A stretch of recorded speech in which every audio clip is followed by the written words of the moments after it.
अस्सलामुअलैकुम friends, I hope you guys are good and in best of your health. So last time हम लोगों ने integration से related कुछ क्वेश्चन डिस्कस किए थे और आज हम लोग उसी का जो है नेक्स्ट पार्ट डिस्कस करेंगे, जिसमें हम लोग डिफरेंशियल इक्वेशंस को देखेंगे इंट्री टेस्ट के पॉइंट ऑफ व्यू से। सबसे पहले तो डिफरेंशियल इक्वेशंस को स्टार्ट करने से पहले तो हमें पता होना चाहिए भाई डिफरेंशियल इक्वेशंस होती क्या हैं। तो डिफरेंशियल इक्वेशंस हमारे पास वो इक्वेशंस होती हैं जिसमें डेरिवेटिव टर्म्स इन्वॉल्व हो रही होती हैं, जैसे कि dy by dx plus 2xy dy square y by dx square is equal to 0। अब इस इक्वेशन में हमारे पास यहाँ पे ये डेरिवेटिव टर्म इन्वॉल्व है और यहाँ पर ये डेरिवेटिव टर्म इन्वॉल्व है, तो इस इक्वेशन को हम लोग क्या बोलेंगे, डिफरेंशियल इक्वेशन बोलेंगे। सो डिफरेंशियल इक्वेशंस में हमारे पास कुछ इंपॉर्टेंट टर्म्स हैं जिन्हें हम लोगों को अंडरस्टैंड करना लाजमी है। वो टर्म्स कौन कौन सी हैं कि सबसे पहले तो ये वाली हमारे पास एक टर्म आ जाती है जिसे हम लोग बोलते हैं डेरिवेटिव।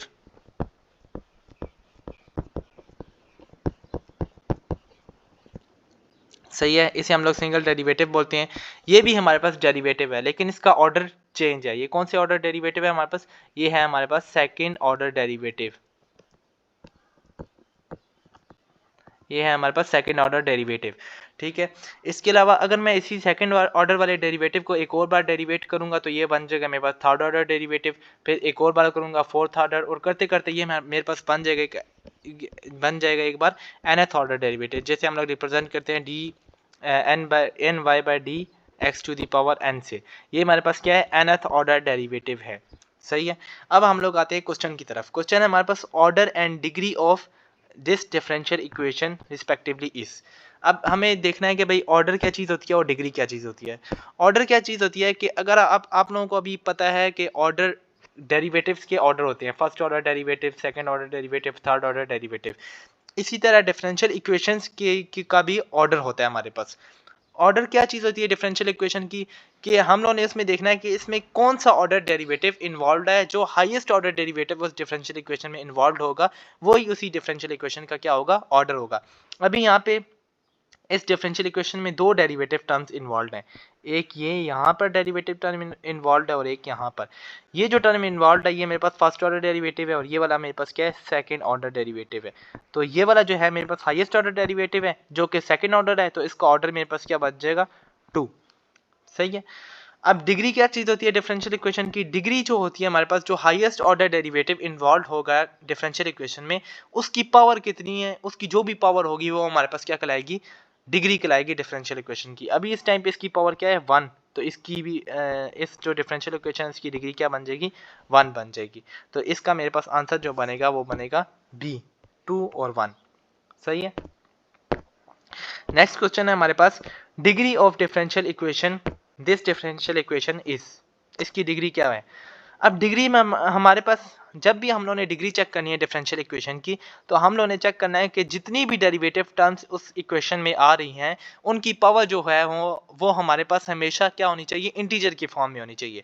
अभी अगर यहाँ पे देखें आप लोग तो ये वाली जो टर्म इसके अंदर आ रही है इसके रूट के अंदर, तो इसकी पावर तो 1/2 होगी, फ्रैक्शन में आ गई। तो पहले हम लोग इस फ्रैक्शन को ख़त्म करेंगे, उसके बाद इसकी डिग्री चेक करेंगे। तो मैं क्या करता हूँ, इसे ख़त्म करने के लिए 1/2 दोनों साइड पे स्क्वायर करता हूँ, तो ये बन जाएगा मेरे पास d³ y बाई dx³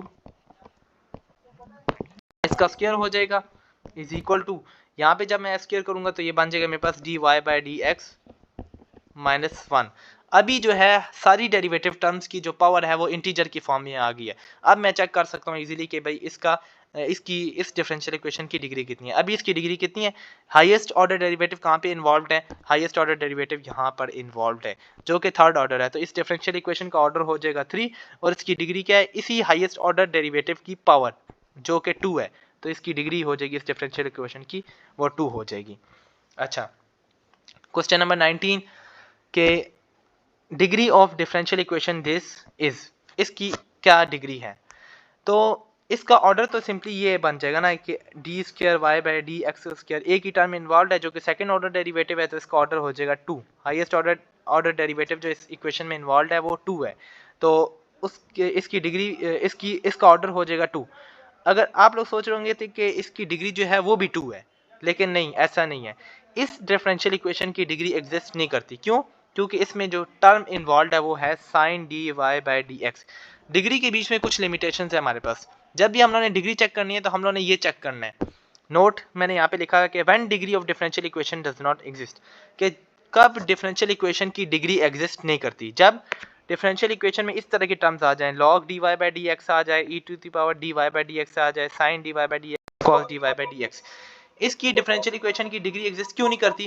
क्योंकि इसके बीच में ये एक्सपेंडेबल फॉर्म्स आ जाती हैं। ये cos dy by dx ये एक्सपेंड हो सकता है आगे, इसीलिए इनकी इस डिफरेंशियल इक्वेशन की डिग्री एग्जिस्ट नहीं करती।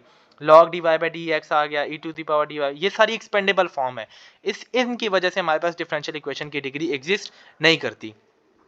सही है, तो इस टाइम पे इसकी जो डिग्री है वो नॉट एग्जिस्ट है, नॉट एग्जिस्ट। नेक्स्ट हमारे पास है कि लीनियर डिफरेंशियल इक्वेशन कौन सी होती है और नॉन लीनियर डिफरेंशियल इक्वेशन कौन सी होती है। तो लीनियर डिफरेंशियल इक्वेशन को चेक करने के लिए हमारे पास तीन कंडीशंस हैं। अगर ये तीन कंडीशंस ट्रू हो जाएंगी तो डिफरेंशियल इक्वेशन क्या बन जाएगी? लीनियर बन जाएगी। अगर ये तीन कंडीशन फॉल्स होंगी तो डिफरेंशियल इक्वेशन क्या हो जाएगी? नॉन लीनियर होगी। इनके अलावा अगर ये इनमें से एक भी कोई जो है सेटिस्फाई ना करे तो वो हमारे पास क्या हो जाएगी? नॉन लीनियर बन जाएगी डिफरेंशियल इक्वेशन। पहली क्या कंडीशन है कि उसमें जितनी भी डेरिवेटिव टर्म्स इन्वॉल्व है, every dependent variable and every derivative term occur in first degree only, कि dy बाई डी एक्स वाली टर्म्स जितनी भी इन्वॉल्व हैं, dy बाई डी एक्स, इनकी पावर 1 होनी चाहिए, और डिपेंडेंट वेरिएबल जो y होता है हमारा या x होता है तो उसकी भी जो पावर है वो क्या होनी चाहिए? 1। इस टाइम पे डिपेंडेंट वेरिएबल हमारे पास क्या है? y। तो अगर मैं इसे इसी तरह लिखूं dx बाई डी वाई, इसकी पावर क्या होनी चाहिए? 1 होनी चाहिए। लेकिन इस टाइम पे डिपेंडेंट वेरिएबल क्या है? x की भी पावर इसके साथ क्या होनी चाहिए? 1 होनी चाहिए। जो ऊपर वाली टर्म होती है वो डिपेंडेंट वेरिएबल होता है, ऊपर वाला वेरिएबल डिपेंडेंट वेरिएबल होता है, नीचे वाला क्या होता है? इंडिपेंडेंट वेरिएबल होता है। सही है, एक तो कंडीशन ये होगी कि डेरिवेटिव टर्म्स की और डिपेंडेंट वेरिएबल की पावर हमेशा क्या होनी चाहिए? 1 होनी चाहिए लीनियर डिफरेंशियल इक्वेशन के लिए। सेकंड ये है कि जो इक्वेशन है उसके बीच में हमारे पास y जो डिपेंडेंट वेरिएबल होता है उसकी प्रोडक्ट टर्म नहीं आनी चाहिए dy बाई डी एक्स के साथ। कहीं पे भी डिफरेंशियल इक्वेशन में अगर ये दो डिपेंडेंट वेरिएबल और डेरिवेटिव उसका आपस में प्रोडक्ट की फॉर्म में आ गया तो वो इक्वेशन हमारे पास लीनियर डिफरेंशियल इक्वेशन नहीं कहलाएगी। ठीक है, अंडरस्टैंड। थर्ड जो चीज़ है उसमें ये वाली एक्सपेंडेबल फॉर्म्स नहीं आनी चाहिए। ठीक है, ये वाली एक्सपेंडेबल फॉर्म मतलब कि लॉग उसके अंदर आ जाए, डेरिवेटिव आ जाए dy by D x dependent variable का with respect to independent variable, e to the power dy by D x आ जाए, sin dy by D x, cos dy by D x. ये वाली एक्सपेंडेबल फॉर्म जब भी आ जाएंगी differential equation में तो वो इक्वेशन लीनियर डिफरेंशियल इक्वेशन नहीं कहलाएगी। अच्छा, इसके अलावा अगर ये आ जाए इसमें लॉग डिपेंडेंट वेरिएबल आ जाए तो तब भी यही वाली कंडीशन है कि अगर ये भी नहीं आना चाहिए इसमें इक्वेशन में, log y भी नहीं आना चाहिए, log के अंदर डिपेंडेंट वेरिएबल आ जाए या e के अंदर आ जाए ऊपर डिपेंडेंट वेरिएबल, तो तब भी वो differential equation linear differential equation नहीं कहलाएगी। sin y आ जाएगा, cos y आ जाए तो तब भी वो लीनियर डिफरेंशियल इक्वेशन नहीं कहलाएगी। ठीक है, लेकिन अगर इन टर्म्स के बीच में इंडिपेंडेंट वेरिएबल आ जाए, अगर इसके बीच में आ जाए log x आ जाए तो तब वो लीनियर ही कहलाएगी, क्योंकि x जो है वो इंडिपेंडेंट वेरिएबल है, लेकिन डेरिवेटिव उसके साथ पे डेरिवेटिव वाली टर्म में भी वो इंडिपेंडेंट होना चाहिए। सही है, x अगर इंडिपेंडेंट आ गया इसके बीच में, log के बीच में या sin के बीच में, cos के बीच में, e के बीच में इंडिपेंडेंट वेरिएबल आ गया तो तब वो क्या कहलाएगी? मेरे पास लीनियर डिफरेंशियल इक्वेशन कहलाएगी। अच्छा, आगे देख लेते हैं, हमारे पास क्वेश्चन नंबर 20 है। क्वेश्चन नंबर 20 है हमारे पास के dy by D X whole to the power 2 plus sine y is equal to 0, ये लीनियर है डिफरेंशियल इक्वेशन या नॉन लीनियर डिफरेंशियल इक्वेशन है? तो देख लें अगर आप, तो यहाँ पर इसकी पावर जो है वो 2 है, मतलब कि 1 नहीं है पावर। ठीक है, डेरिवेटिव वाली टर्म्स की भी पावर 1 होनी चाहिए और डिपेंडेंट वेरिएबल की भी पावर 1 होनी चाहिए, और यहाँ पे अगर आप देखें तो साइन के बीच में आ रहा है डिपेंडेंट वेरिएबल। इन दो कंडीशन की वजह से ये वाली जो इक्वेशन है ये नॉन लीनियर है। अच्छा, आगे आप लोग देखें क्वेश्चन नंबर 21, यहाँ पे तो पावर तो 1 है dy बाई डी एक्स की, और साइन के अंदर क्या है? इंडिपेंडेंट वेरिएबल है, नीचे वाला आ रहा है, ये नीचे वाला आ रहा है इसके बीच में, तो ये वाली क्या कहलाएगी? मेरे पास लीनियर आ जाएगी। अगली क्वेश्चन नंबर 22 देखते हैं हम लोग, dy बाई डी एक्स, इसकी पावर तो है 1, dy बाई डी एक्स की पावर होगी 1, लेकिन साइन के बीच में क्या आ रहा है? y, जो कि है डिपेंडेंट वेरिएबल, तो ये क्या हो जाएगी? Non linear. अच्छा, फिर आगे है हमारे पास नेक्स्ट इक्वेशन है y D square Y by D X square whole to the power 2 plus D Y by D X is equal to sine X. ठीक है, इसमें यहाँ पर तो पावर 1 है, लेकिन यहाँ पर पावर 2 है, लेकिन यहाँ पे ये प्रोडक्ट टर्म भी आ रही है इसके साथ, तो प्रोडक्ट वाली टर्म जहाँ पे इन्वॉल्व हो तो वो भी लीनियर इक्वेशन नहीं कहलाती, ये भी क्या हो जाएगी, नॉन लीनियर। ठीक है, आगे है हमारे पास find the order and degree of this differential equation. ठीक है, order and degree of this differential equation, इस डिफरेंशियल इक्वेशन की हम लोगों ने ऑर्डर एंड डिग्री निकालनी है। तो ऑर्डर और डिग्री के लिए हम लोग क्या करेंगे, ऑर्डर तो इसमें चेक करना है कि हाईएस्ट ऑर्डर डेरिवेटिव कौन सा इन्वॉल्व है, तो हाईएस्ट ऑर्डर डेरिवेटिव ये इन्वॉल्व है यहाँ पे, तो हम लोग कह देंगे डायरेक्ट ये सेकंड ऑर्डर डेरिवेटिव इन्वॉल्व है जो कि हाईएस्ट है इस पूरी डिफरेंशियल इक्वेशन में, तो इसका ऑर्डर हो जाएगा 2। डिग्री के लिए क्या करेंगे, डिग्री अगर आप देखें तो यहाँ पे ये आ गया मेरे पास फ्रैक्शन में टर्म, तो पहले मैंने इस फ्रैक्शन को खत्म करना है, उसके बाद इसकी डिग्री चेक करनी है। फ्रैक्शन को खत्म करने के लिए मैं यहाँ पे बोथ साइड पे क्यूब करता हूँ, तो बोथ साइड पे क्यूब करूंगा तो ये बन जाएगा मेरे पास y plus X D Y by D X, इसकी पावर 2 है और होल पावर हो जाएगी यहाँ पे, जब क्यूब करूंगा तो क्यूब क्यूब से कट जाएगा, 3 से कट जाएगा और पीछे पावर आ जाएगी 4 is equal to X, and यहाँ पे हो जाएगा D square Y by D X square, इसकी पावर हो जाएगी मेरे पास 3। तो यहाँ पे इसकी जो डिग्री बन जाएगी वो क्या बन जाएगी, ये मेरे पास यहाँ पर ये जो है मेरे पास हाईएस्ट डेरिवेटिव इन्वॉल्व है और उसकी पावर ये है आगे मेरे पास 3, तो इसकी डिग्री जो हो जाएगी वो क्या हो जाएगी, 3 हो जाएगी। अच्छा, आगे हमारे पास question number 25, solution of the differential equation x dy by dx is equal to 1 plus y। अब जब भी आप लोगों से बात की जाए कि सॉल्यूशन बताएं किसी भी डिफरेंशियल इक्वेशन का, तो सॉल्यूशन दो तरह के होते हैं, एक होता है हमारे पास जनरल सॉल्यूशन और एक होता है हमारे पास पार्टिकुलर सॉल्यूशन। जनरल सॉल्यूशन वो वाला सॉल्यूशन होता है जिसमें हमारे पास आर्बिट्रेरी कांस्टेंट आ रहे होते हैं, जब भी हम इंटीग्रेशन करते हैं तो हमारे पास जो सी कांस्टेंट आ रहा होता है उसे हम लोग कहते हैं आर्बिट्रेरी कांस्टेंट। तो जनरल सॉल्यूशन में हमारे पास हमेशा क्या हो रहा है, सी आ रहा होता है, आर्बिट्रेरी कांस्टेंट आ रहा होता है, और पार्टिकुलर सॉल्यूशन में हम लोग जब सी की वैल्यू पुट कर देते हैं तो वही जनरल सॉल्यूशन हमारे पास बन जाता है, पार्टिकुलर सॉल्यूशन बन जाते हैं। तो अभी हम लोग यहाँ पे देखते हैं इसका हम लोग सोल्यूशन किस तरह फाइंड करेंगे। तो सोल्यूशन फाइंड करने के लिए हम लोगों ने सबसे पहला काम क्या करना है कि इक्वेशन को एक्सप्रेस कर देना है D Y by D X की फॉर्म में।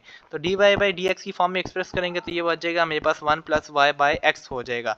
तो जब मैंने D Y by D X की फॉर्म में एक्सप्रेस कर दिया, अब हम लोग क्या करेंगे, इसके वेरिएबल सेपरेट करेंगे, वाई वाली टर्म्स एक साइड पे ले जाएंगे और एक्स वाली टर्म्स को दूसरी साइड पे ले जाएंगे।